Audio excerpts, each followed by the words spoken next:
भक्तगणों, श्रीमद् भागवत पुराण सुनिए। ओम नमो भगवते वासुदेवाय।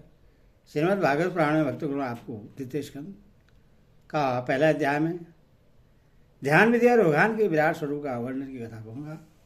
भक्तगणों उसको ध्यान प्रश्न है और इस चैनल को लाइक सब्सक्राइब जरूर करें।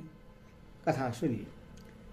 सुखदेव जी ने कहा, परीक्षित, तुम्हारा लोकहित के लिए किया हुआ यह प्रश्न बहुत ही उत्तम है।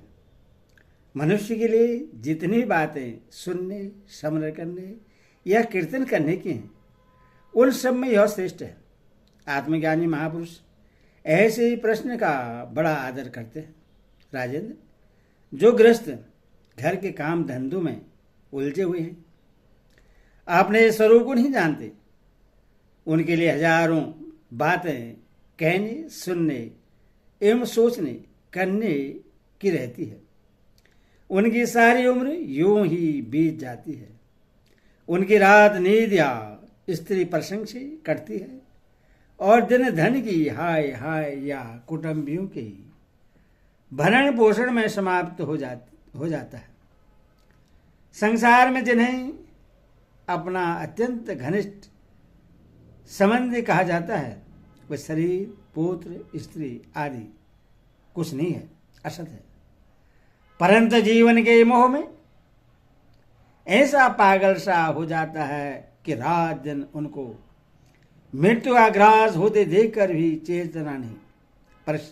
इसीलिए परीक्षित, जो अभय पद को प्राप्त करना चाहता है, उससे तो सर्वात्मा सर्वशक्तिवान भगवान श्री कृष्ण की ही लीलाओं का श्रवण, कीर्तन और स्मरण करना चाहिए।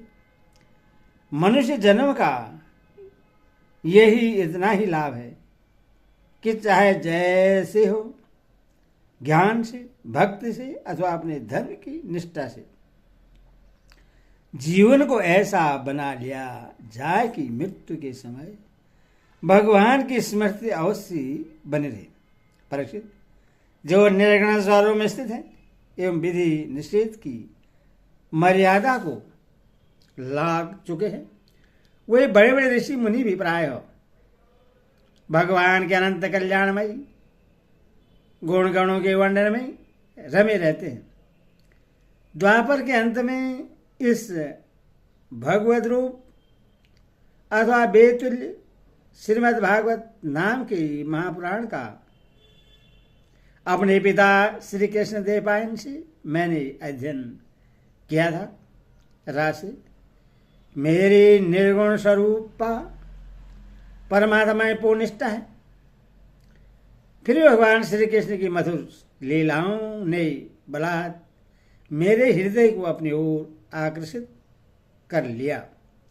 यही कारण है कि मैंने इस पुराण का अध्ययन किया। तुम भगवान के परम भक्त हो, इसीलिए तुम्हें मैं इसे सुनाऊंगा। जो इसके प्रति श्रद्धा रखते हैं, उनकी शुद्धि चित्तवृत्ति भगवान श्री कृष्ण के चरणों में अन्य प्रेम के साथ बहुत शीघ्र लग जाती है। जो लोग या परलोक की किसी भी वस्तु की इच्छा रखते हैं या इसके विपरीत संसार में दुख का अनुभव करके जो उससे विरक्त हो गए हैं और निर्भय मोक्ष पद को प्राप्त करना चाहते हैं, उन साधकों के लिए तथा योग संपन्न सिद्ध ज्ञानियों के लिए भी समस्त शास्त्रों का यही निर्णय है कि वे भगवान के नामों का प्रेम से संकीर्तन करें। अपने कल्याण साधन की ओर से असावधान रहने वाले पुरुष की वर्षों लंबी आयु भी अनजान में व्यर्थ बीत जाती है। इससे क्या लाभ?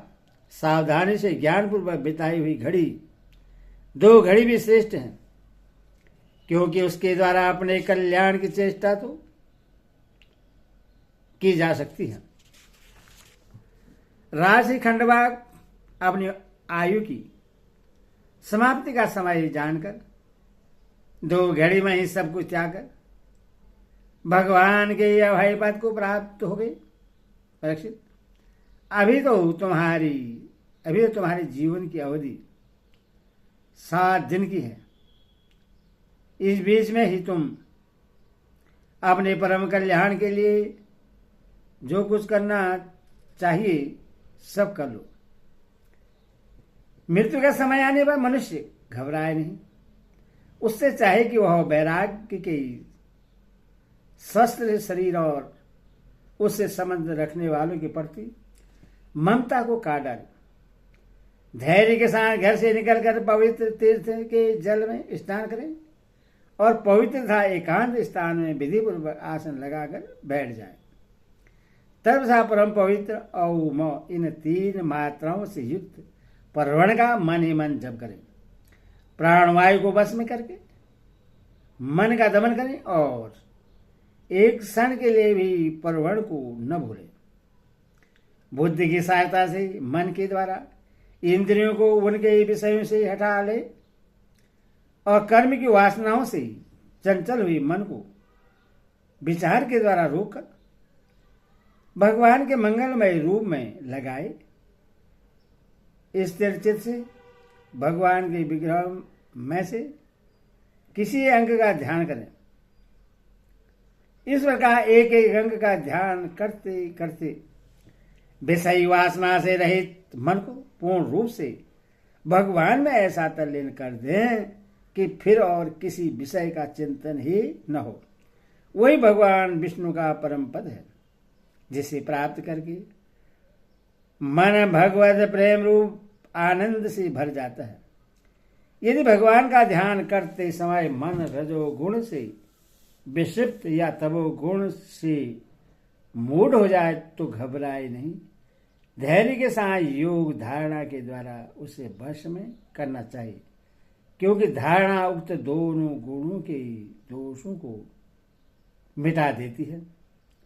धारणा स्थित हो जाने पर ध्यान में जब योगी अपने परम मंगलमयी आश्रय भगवान को देखता है तब उसे तुरंत ही भक्ति योग की प्राप्ति हो जाती है। परीक्षित ने पूछा, ब्राह्मण, धारण किस साधन से किस वस्तु में किस प्रकार की जाती है और उसका क्या स्वरूप माना गया है जो शीघ्र ही मनुष्य के मन का मैल मिटा देती है? श्री सुखदेव जी कहते हैं, परीक्षित, आसन, श्वास, आसक्ति और इंद्रियों पर विजय प्राप्त करके फिर बुद्धि के द्वारा मन को भगवान के स्थूल रूप में लगाना चाहिए। यह कार्य जो संपूर्ण विश्व जो कुछ कभी था है या होगा, सब का सब जिसमें दिख पड़ता है वही भगवान का स्थूल से स्थूल और विराट शरीर है। जल, अग्नि, वायु, आकाश, अहंकार, महत्व और प्रकृति, इन 7 आवरणों से घिरे हुए इस ब्रह्मांड शरीर में जो विराट पुरुष भगवान है वही धारणा के आश्रय हैं।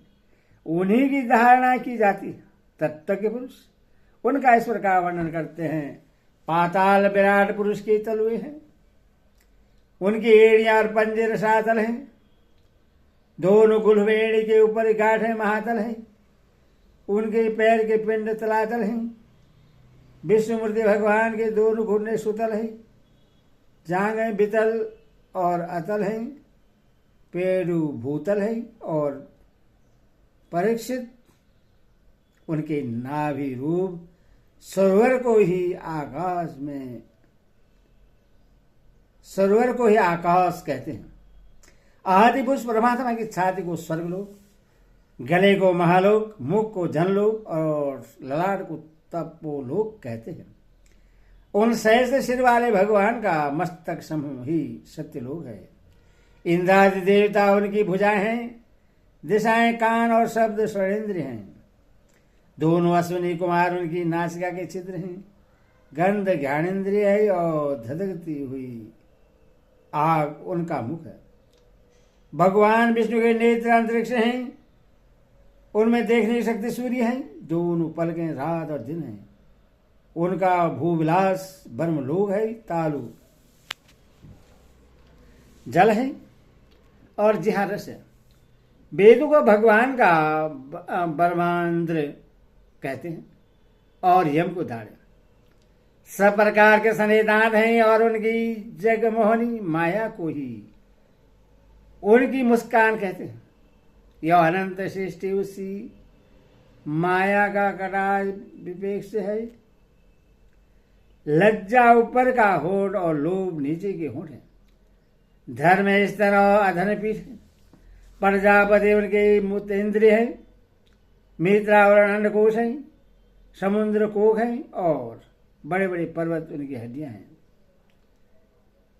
राजन, विश्वमूर्ति विराट पुरुष की नाड़ियां नदियां हैं। वृक्ष रोम है। परम प्रबल वायु श्वास है। काल उनकी चाल है और रजोगुण का चक्कर चलाते रहना ही उनका कर्म है। परीक्षित, बादलों को उनके केस मानते हैं। संध्या उन अनंत का वस्त्र है। महात्माओं ने अव्यक्त मूल प्रकृति को ही उनका हृदय बतला है और सब विकारों का खजाना उनका मन चंद्रमा कहा गया है। महतत्व को सर्वात्मा भगवान का चित्त कहते हैं और रुद्र उनके अहंकार कहे गए हैं। घोड़े, खच्चर, ऊंट और हाथी उनके नख हैं और वन में रहने वाले सारे वृक्ष और पशु उनके कटी प्रदेश स्थित हैं। तरह तरह के पक्षी उनके अद्भुत रचना कौशल है। स्वयंभू मनु उनकी बुद्धि है और मनु की संतान मनुष्य उनके निवास स्थान है। गर्दभ, विद्याधर, चारण और अप्सराएं उनके सशस आदि स्वरूप की स्मृति है। दैत्य उनके बीज हैं। ब्राह्मण मुख, क्षेत्रीय भुजाएं, वैश्य जंगाएं और रुद्र तक। रुद्र उन विराट पुरुष के चरण हैं। विविध देवताओं के नाम से जो बड़े बड़े द्रव्यमय यज्ञ किए जाते हैं वो इनके कर्म हैं। परीक्षित, विराट भगवान के स्थूल शरीर का यही स्वरूप है जो स्वरूप है सो मैंने तुम्हें सुना दिया। इसी में मुमुक्ष पुरुष बुद्धि के द्वारा मन को स्थिर करते हैं क्योंकि इससे भिन्न और कोई वस्तु नहीं है। जैसे स्वप्न देखने वाला स्वप्नावस्था में अपने आप को ही विविध पदार्थों के रूप में देखता है, वैसे सबकी बुद्धि मृत्यु के द्वारा सब कुछ अनुभव करने वाले सर्वत्रयामी परमात्मा भी एक ही है। उन सत्य स्वरूप आनंद निधि भगवान का ही भजन करना चाहिए। अन्य किसी भी वस्तु में आसक्ति नहीं करनी चाहिए क्योंकि यह आसक्ति जीव के ही अधपतन का हेतु है। हरिओम।